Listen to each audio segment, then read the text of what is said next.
What's going on, man? Welcome back to the basement. I'm Ron, and on this channel, we post daily fantasy football videos from here through your fantasy football championships. We will be out here posting daily content, and today we are bringing you some chill vibes and the top 10 must-plays video. We're going to go over my top 10 favorite plays across quarterback, running back, wide receiver, tight end, a plethora of players at their specific positions. I think I said that pretty well. Now, I usually do the running back tier list, the wide receiver tier list, but I decided today that we would do this because, one, it's playoff season and most of you guys don't really care about start-sit content anymore, and we can kind of just put those into one video. And then two, I'm kind of cramming in content this week, so Monday through Wednesday, I've been grinding my ass off pretty much so I can have, Thursday, Friday, Saturday, Sunday with my family. And I hope that all you guys are going to be, spending time with your family, doing like fun things over the weekend. So there's not going to be a lot of fantasy content grinded out and watched or consumed anyways. So thought I'd just kind of shrink that into one. And then also we're going to do some more fun stuff this week. I have 2 Dynasty videos planned for later on in the week. So make sure you stay tuned for that. Stay subscribed. Leave a like. We're going to get into these top 10 must plays. Let's go. Thirsty, trying to choose. I know I'm pretty cool. My nitty babe. So for this first one, everybody, a round of applause, a moment of silence. Those two are kind of contradicting, but you get what I'm saying. It is a special moment here because we have Urban Meyer finally fired. Obviously, that happened last week, but we have a very special someone we're going to highlight today. We have James Robinson as my first must-play of the week, and it's not so much a round of applause for Urban Meyer getting fired, but it's Urban Meyer being removed from the team, publicly ridiculed, and then James Robinson being amazing in his absence. Last week, they played the Houston Texans. They lost, which is like kind of sad. I kind of wanted to see them, have their redemption arc, go out there, win in spite of Urban Meyer. They got dotted up by David Mills. Happens to the best of us, but James Robinson looked really good. He was third in expected points, which is huge. The biggest thing is Urban Meyer loved feeding the football to Carlos Hyde, and it made no sense. Carlos Hyde, Urban Meyer has these guys that he really loves from back in the day. He's got Carlos Hyde from back in the day. Tim Tebow he had on the team. I'm trying to think of his other guys, but he had, his guys that he's been with, and Carlos Hyde was one of those guys that he kept on giving touches to, even though you have a stud in James Robinson. Trevor Lawrence is literally begging Urban Meyer, dog, like James Robinson. He's amazing at football. Let him come play. And it's crazy that you have to beg your coach to play the good players. He's gone, and in his first game gone, James Robinson saw all of the volume. He was third in expected points this week with 18.6 expected points. He ended up scoring 17.8. In reality, he had 18 carries, 75 yards, a touchdown. He saw 6 targets, which is huge. Only converted it into 3 catches for 13 yards. Not very efficient, but 6 targets is massive. That's 24 opportunities that he saw after, 5 straight games of him being underutilized. And he saw 18 out of 19 total carries in terms of the volume. He saw 84% of the snaps, which was his highest total since week 6. It was his first time truly being deployed as a bell cow since earlier on in the season. I don't know if James Robinson said something mean to Urban Meyer, if Urban Meyer, just thought that James Robinson was Josh Lambo. But something happened there where James Robinson and Urban Meyer fell out of, love pretty much. And with him gone, James Robinson is now in this lead role that's very juicy for fantasy, especially with this matchup coming up. He plays my Jets. The Jets have been bad. The defense has been bad. Everyone's calling for Saleh to get fired. Everyone's calling for the DC to get fired. I'll say that DC, I wouldn't mind him getting fired, but I'm still pretty optimistic about Robert Saleh. So this is a side note for any of you guys out there that are football fans. Let me know how you feel about Robert Saleh from like an outside perspective. If you're not a Jets fan, or even if you're a Jets fan, I want to know what everyone's consensus is, because it seems like a lot of people want Saleh to be fired, but I kind of like him. I think he's a good guy. He's a motivator. I think the team's pretty much like bought in on him. I don't mind Robert Saleh as like the future head coach. I think that he, his personnel is awful. He was given a defense without Marcus May, without Carl Lawson, without like any type of secondary. I mean, there's only so much he can do with that defense. People are very mad because he's supposed to come in, be this defensive guru. First of all, he's not calling the defensive plays. Second of all, he has like a bottom 5 personnel unit regardless. Now, speaking of their bad defense, the Jets are one of the worst defenses per DVOA. They are allowing the most fantasy points to opposing running backs. This feels like a James Robinson blow-up game. The Jets are awful. Again, awful. They let everybody run all over them. I think the Jaguars, they're not going to have that positive game script where they're going to be up by a million like most teams are against the Jets. But I like James Robinson as a back-end RB1 against a very soft Jets team. Going to get, 20-plus opportunities, probably scores a touchdown, sees somewhere in the neighborhood of, 85-plus total yards. I like him to maybe even have a blow-up matchup as a hammer in the playoffs this week. But at the very least, where he'll be in my rankings is probably somewhere around a back-end RB1. Then we have our next must-start running back this week, and it's Clyde Edwards-Helaire. And this is another player who's getting a role increase, a little bump here. And I wanted to highlight these players because I think it's interesting to talk about players that see their roles change, because that's like pretty much the most actionable information we get on a weekly basis. And with Clyde Edwards-Helaire, he saw 71% of the snaps, and that was his first time above 70% since week 1. This was the first time where he was deployed as the true, I wouldn't call it bell cow, but the true lead back on a team where Andy Reid had just said, I'm down to use Darrell Williams, Clyde Edwards-Helaire. It makes no sense. It still makes no sense to me why they draft Clyde Edwards-Helaire so highly to be this, receiving down back, they're like Alvin Kamara, and they just refuse to. It reminds me a lot of Josh Jacobs, and it reminds me a lot of Joe Mixon, of guys who were very good receivers in college and were just pigeonholed into the, every down grinder type roles in the NFL. Again, it makes no sense. And with Clyde, he isn't being completely pigeonholed in that way, but the 71% of the snaps didn't lead to a crazy point total output, right? He had 9 points this week, his lowest output since week 5. The thing is that you have two things going on here. First of all, you have Clyde Edwards-Helaire getting more of the snaps.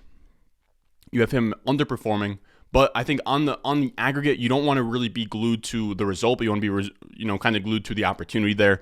The opportunity was more so there than the pass. Seems like Andy Reid is kind of favoring Clyde. What really came down to it is that they were in a close game against the Chargers, and the Chiefs had gone back to the brand of football where they do everything on offense.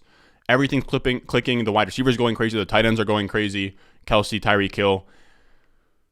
And then they just don't really need their running backs. Why would Mahomes dump it off to the running back? Why would they even lean on the running game if Travis Kelsey is going to go out there and give you, 100-plus yards, 8-plus receptions, go crazy? But here's why this week in particular is different, because he's going to be at home against Pittsburgh.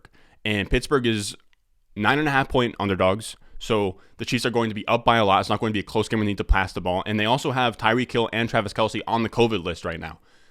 Not saying both of them will miss the game. There's an outside chance that either of them miss the game. If either of them do miss the game, it'll put more pressure onto Clyde Edwards-Helaire. And then also with Clyde Edwards-Helaire, he plays better in these kinds of matchups. He averages 4 more points per game when he is favored by a touchdown or more, when the Chiefs are favored by a touchdown or more. So in games where they're supposed to have big leads and, they're favored by a bunch, he performs better, which makes sense for a running back, but just to see it, show up in the splits is a big indicator.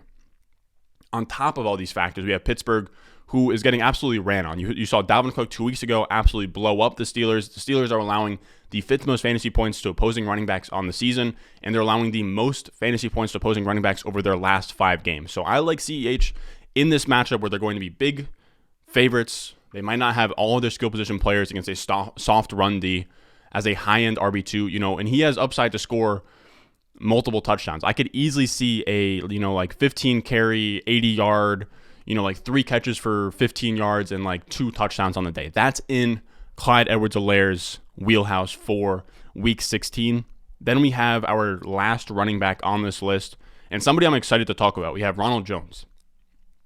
And Ronald Jones is going to be Ronald Jones might be the single most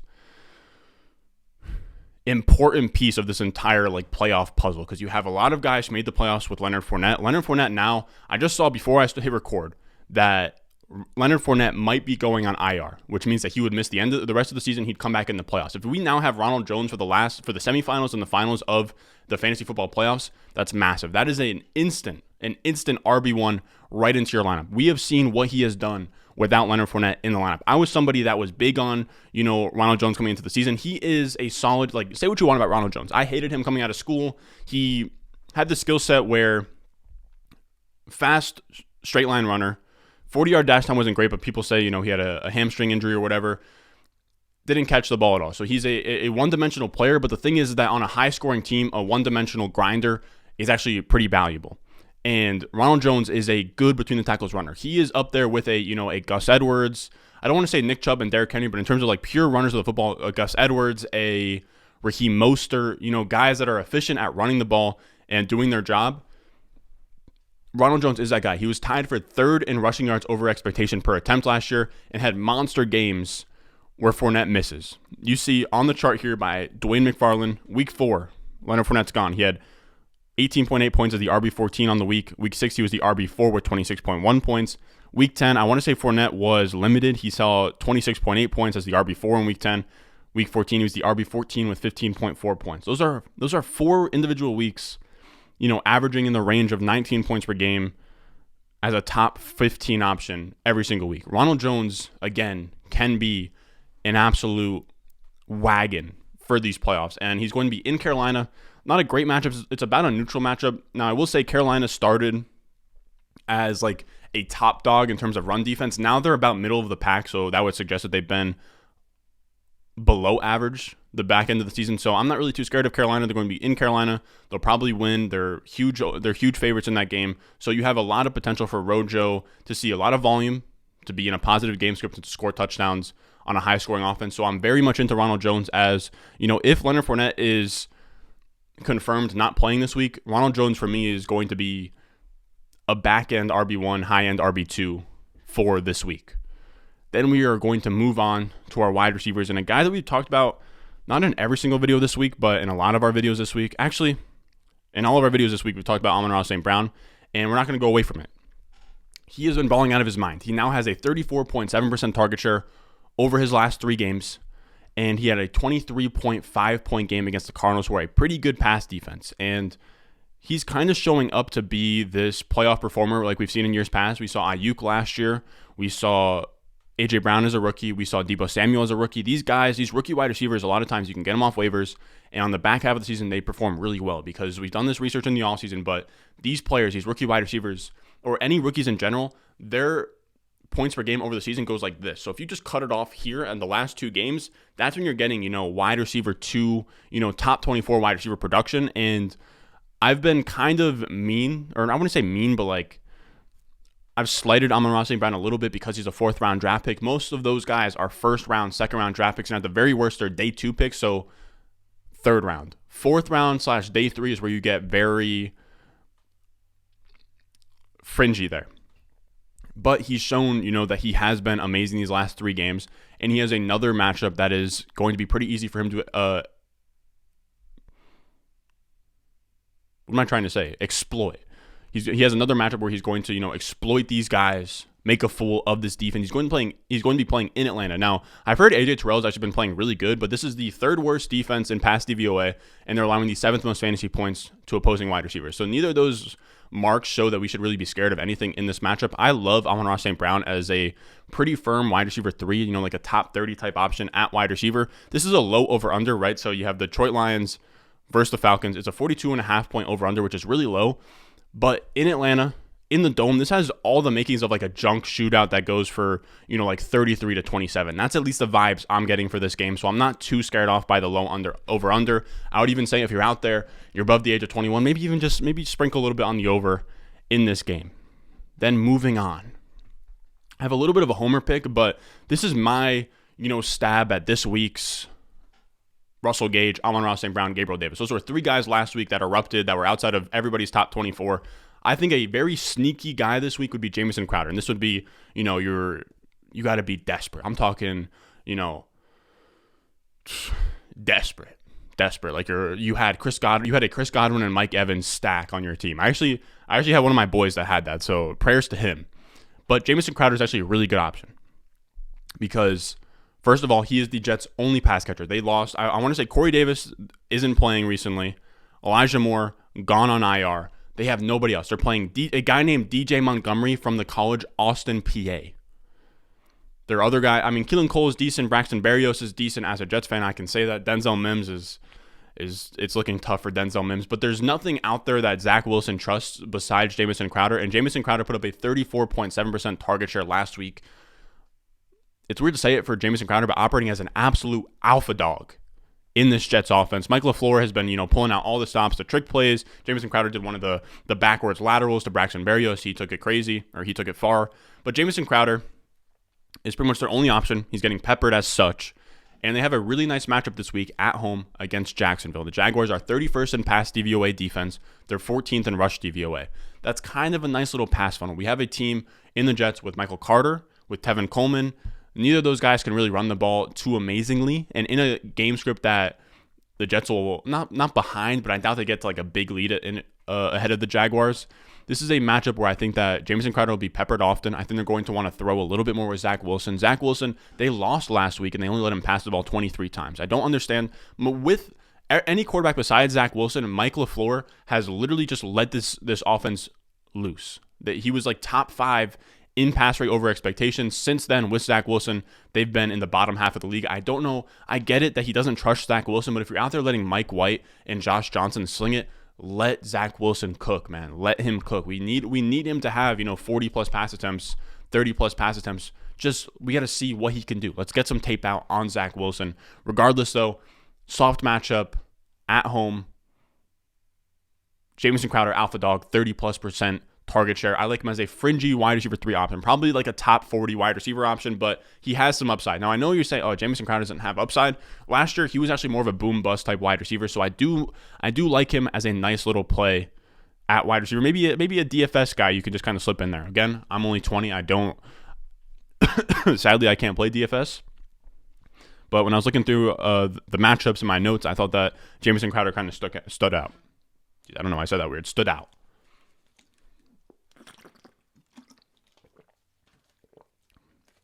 Creating a little bit of suspense with this next one.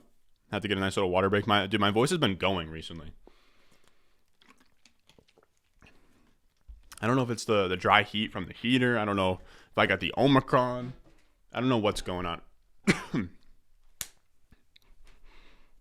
Next up, though, we got Odell Beckham. And I would love if we could get an Odell Beckham, like league-winning type performance this week for the playoffs. I don't even have him on a playoff team. It would do the soul some real good if we could see, Odell Beckham come out here, not so much dominate, but just like put up a performance that is, we look back on, it's like, man, you needed to have Odell Beckham this week. And OBJ is in a matchup that I'll be attacking this week. Or I don't know why I say attacking like I play DFS or anything like that. I mean, I do dabble in player props on betting sites that I'm too young to be on, so never mind. I actually don't do anything. I don't bet at all. I'm 20 years old. If any of the feds out here on YouTube are watching, Susan, the CEO, you did not hear any of that. But OBJ is in this game that I think is going to be a really nice shootout, or a game that has a lot of shootout potential. We have the Vikings at home against the Rams. So OBJ is going to be in Minnesota. This is the second highest over-under of the slate at 49, but the Vikings have been extremely prone to shootouts because their defense isn't great, and the Rams and the Vikings are the top 2 teams in their team total, or let me rephrase this. The Rams and the Vikings are the top 2 teams in hitting the over this year.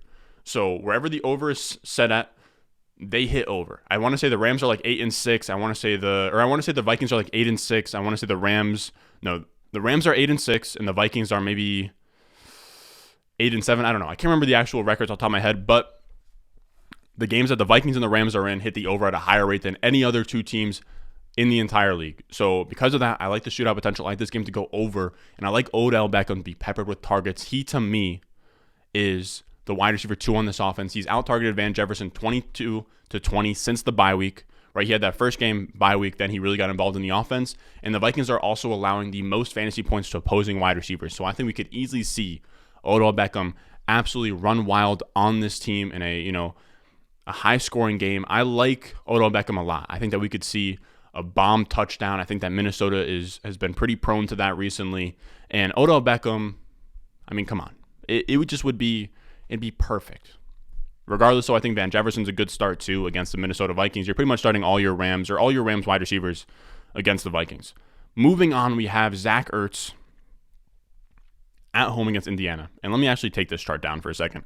Zach Ertz got a nice little bump here. And this is another one of these guys I just want to kind of take time to, highlight their usage bump. And Zach Ertz got a really nice bump with DeAndre Hopkins gone. So DeAndre Hopkins leaves. I talked about it last week, but Christian Kirk gets a bump.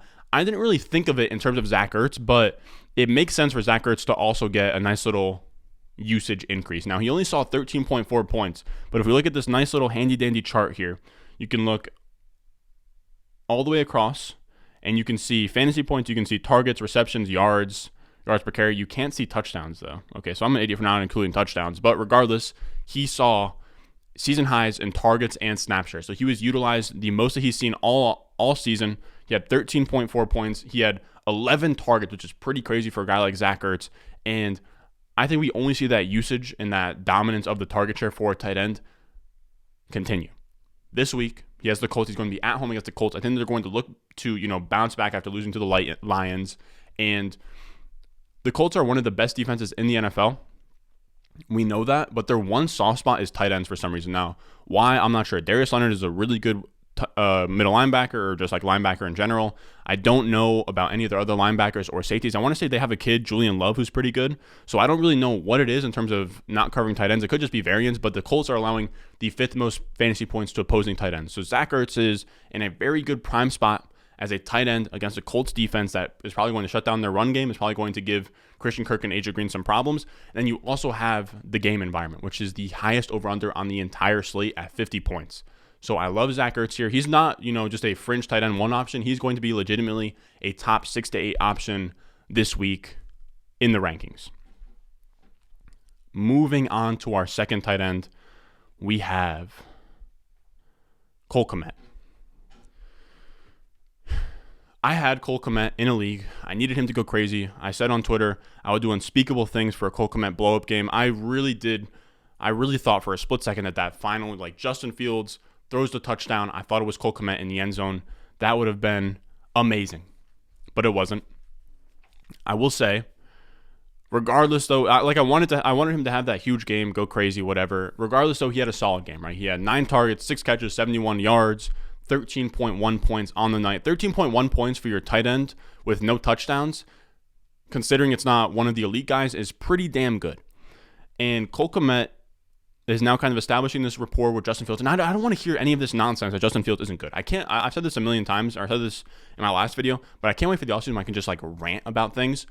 Cole Kmet, or Justin Fields, fellas, all night, Matt Nagy is using him wrong. It's insane. Matt Nagy needs to be fired, but then he literally just comes in shotgun, lets Justin Fields deal. It's this drive in the fourth quarter. Justin Fields is in shotgun, just has 5 straight dime completions in a row. And I see people on Twitter talking like Justin Fields doesn't look good. Blasphemy. Amazing PFF grade, amazing completion percentage over expectation. He looked good to me. A lot of his wide receivers were dropping balls. He had the one at the end to, what's the guy in the out route? It was Damiere Byrd who dropped it. Everyone was dropping passes. He had almost a dime to Cole Kmet in the end zone. I wouldn't say he dropped it, but it was a pass breakup. Justin Fields made plays with his feet. He looked amazing to me in a system where his main wide receiver was Darnell Mooney. His other guys that he is working with, Cole Kmet, Darnell Mooney. Then he has Jimmy Graham. Then he has Damiere Byrd. He has just nobodies. Jakeem Grant. Missed me with the Justin Fields talk. But back to Cole Kmet. He saw 9 targets last night. I think that him and Justin Fields are kind of getting a little bit of a rapport here, and that was his second highest target total of the season. His highest of the entire season was 11. You saw that 3 weeks ago. So his 2 highest target totals have come in the last 4 weeks here, which tells me that he is now being used more often than he's ever been used in this offense, and he's now playing in Seattle this week, who's allowing the 4th most fantasy points to opposing tight ends. So now you guys see where I'm going with this. Cole Kmet. Justin Fields looks sick. Cole Kmet and Justin Fields are getting a nice little rapport going. They're playing as a very soft defense against opposing tight ends, so I really like Cole Kmet this week. Now, obviously, don't play him over like Mark Andrews or anything stupid, but I like him as a nice tight end you can just get off waiver wire, and you can pretty much play him over anybody that's not, in the Dallas Goedert, Mike Gesicki range, Dawson Knox, Dalton Schultz range of things. Then we have our quarterbacks, and we'll touch on these guys briefly. We have Kirk Cousins, which I'm actually not sure how owned. Okay, 75% rostered in sleeper leagues. He's on some of your waivers. He has a really nice matchup again, that Vikings versus Rams matchup. He's going to be at home against the Rams. And this game, like I said, has shootout potential. He has Adam Thielen back. This isn't a light defense by any means, but it's a game that has a lot of shootout potential, and Kirk Cousins can just kind of get his way to be a back-end quarterback one. That's kind of what I'm expecting for this week. I'll have him in my top 12 quarterbacks on the ranks. And then our last player that we're going to mention here is Tua Tagovailoa. I feel like I still say that wrong, and he's been in the league for 2 years now. But Tua is going to be in New Orleans, and he's going to have his full weaponry for the first time in a long time, if I'm being real. He now has Devontae Parker, who's actually looked pretty good this year. I think one of the lower key takeaways of this week is that Devontae Parker looks pretty good. His points per game is actually like in the top 30, I think. We have Jalen Waddle and we have Mike Gesicki. So that's the first time that he's had that full array of, pass catchers in quite some weeks, in quite a few weeks, if you will. Now, New Orleans allows the second most fantasy points to opposing quarterbacks. So he is a spot where he has really juicy weapons against a defense that allows quarterbacks to go off against them. So I like Tua. If you're you're struggling a little bit at quarterback, I don't mind picking him up off waivers and starting him this week as I would say top 15 to 18 option in week 16. Now that is going to do it for us today, fellas. As always, if you made it this far, if you have literally watched this entire thing in week 16 and you have made it to this point where you are reading my lips, me and you, we're talking here, and you're not subscribed, look, I hate to use words like this, but you're being a bozo. You're being a bozo, man. If you made it to the back end of this video and you're looking at my face and you're not subscribed, you're being a bozo. Don't just let your YouTube recommend my videos to you. Subscribe. It helps the boy out a ton. Especially, I'm gonna keep it a buck with you guys. Shake and spare change at this point. The views, the subscriptions, all that have come to a screeching halt here. I mean, it happens. Like I get it. It's the end of the season. It's kind of in a spot where no one cares about seasonal. We'll kind of ramp things back up for Dynasty in the offseason. I get it. We're also at a spot where I feel inclined for everybody out there that's still watching to, help you guys win championships, keep moving forward. So I'll keep making videos here. Again, things are kind of declining a little bit, but I will say we're getting more views now, even at the back end of this season, than I was, in June/July when things really weren't going great. So I'm grateful for every view out there. I'm kind of just joking around. As always, I love you guys. Have a nice holiday week here. We're going to come out with tomorrow, I believe. So this is going to be Wednesday today. Tomorrow will be Dynasty trade targets. Then we're going to have rest of season risers and followers. Saturday, I don't know. Actually, I don't know what the schedule is going to be. That's my tentative schedule. Saturday will be a Dynasty mock draft, which would be pretty cool, like a Dynasty startup mock draft. With all that being said, as always, I love you guys. Subscribe if you're new. Leave a like. And as always, I will see you in the next one. I got the juice, I got the juice. 10-0, Chatham's on. Foolies glad I'm home. Even my haters kinda glad I'm on. Rest in peace to my vagabond. Rapper, song, singer, suspended, subpoena from Mr.